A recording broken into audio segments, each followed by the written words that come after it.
I do not forget the position assumed by some, that constitutional questions are to be decided by the Supreme Court, nor do I deny that such decisions must be binding in any case upon the parties to a suit, as to the object of that suit, while they are also entitled to very high respect and consideration in all parallel cases by all other departments of the government. And while it is obviously possible that such decision may be erroneous in any given case, still the evil effect following it, being limited to that particular case, with the chance that it may be overruled and never become a precedent for other cases, can better be borne than could the evils of a different practice. At the same time, the candid citizen must confess that if the policy of the government upon vital questions affecting the whole people is to be irrevocably fixed by decisions of the Supreme Court, the instant they are made in ordinary litigation between parties, in personal actions, the people will have ceased to be their own rulers, having to that extent practically resigned their government into the hands of that eminent tribunal. Nor is there, in this view, any assault upon the court or the judges.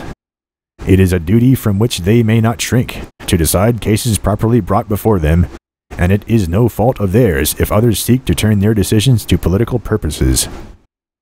One section of our country believes slavery is right, and ought to be extended, while the other believes it is wrong, and ought not to be extended.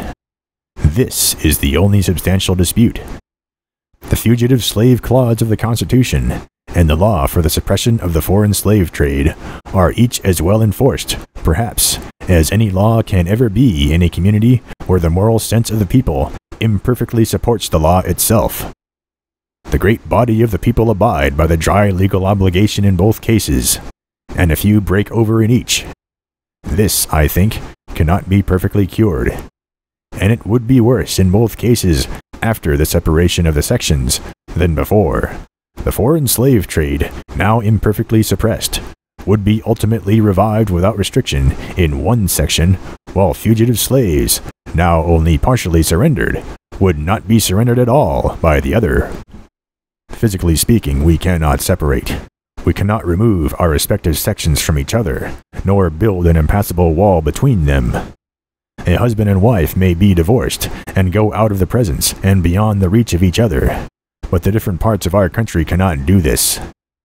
They cannot but remain face to face, and intercourse, either amicable or hostile, must continue between them.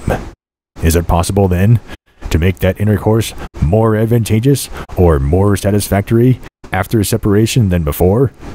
Can aliens make treaties easier than friends can make laws?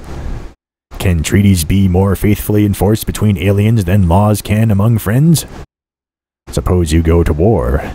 You cannot fight always, and when, after much loss on both sides, and no gain on either, you cease fighting, the identical old questions as to the terms of intercourse are again upon you. This country, with its institutions, belongs to the people who inhabit it. Whenever they shall grow weary of the existing government, they can exercise their constitutional right of amending it, or their revolutionary right to dismember or overthrow it. I cannot be ignorant of the fact that many worthy and patriotic citizens are desirous of having the national constitution amended.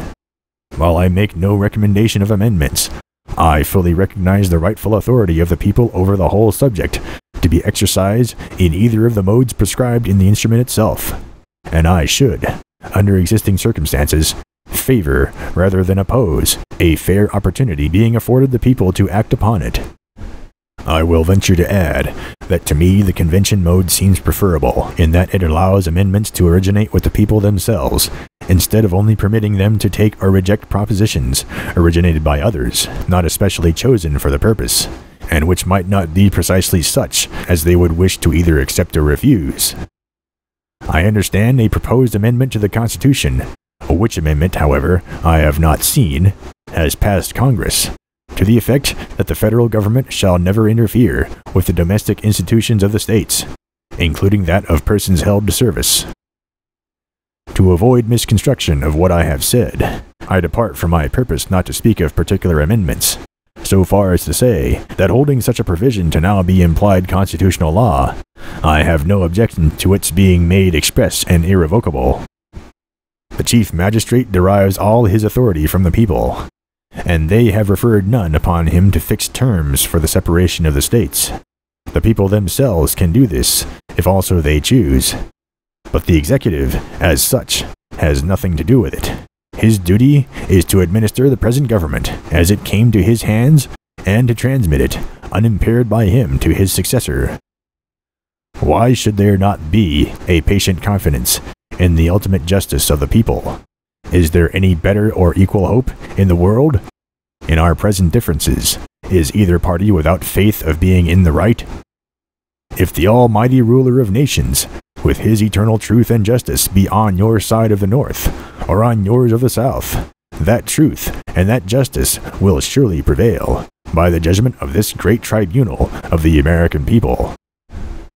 By the frame of the government under which we live, this same people have wisely given their public servants but little power for mischief, and have with equal wisdom provided for the return of that little power to their own hands at very short intervals.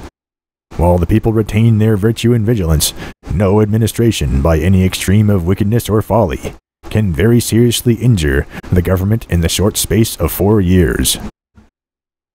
My countrymen, one and all, think calmly and well upon this whole subject. Nothing valuable can be lost by taking time. If there be an object to hurry any of you, in hot haste, to a step which you would never take deliberately, that object will be frustrated by taking time, but no good object can be frustrated by it. Such of you as are now dissatisfied still have the old Constitution unimpaired, and on the sensitive point, the laws of your own framing under it, while the new administration will have no immediate power, if it would, to change either. If it were admitted that you who are dissatisfied hold the right side in the dispute, there still is no single good reason for precipitate action. Intelligence, patriotism, Christianity, and a firm reliance on Him who has never yet forsaken this favored land are still competent to adjust, in the best way, all our present difficulty. In your hands, my dissatisfied fellow countrymen, and not in mine, is the momentous issue of civil war. The government will not assail you. You can have no conflict without being yourselves the aggressors. You have no oath registered in heaven to destroy the government, while I shall have the most solemn one to preserve, protect, and defend it. I am loath to close. We are not enemies, but friends. We must not be enemies. Though passion may have strained, it must not break our bonds of affection.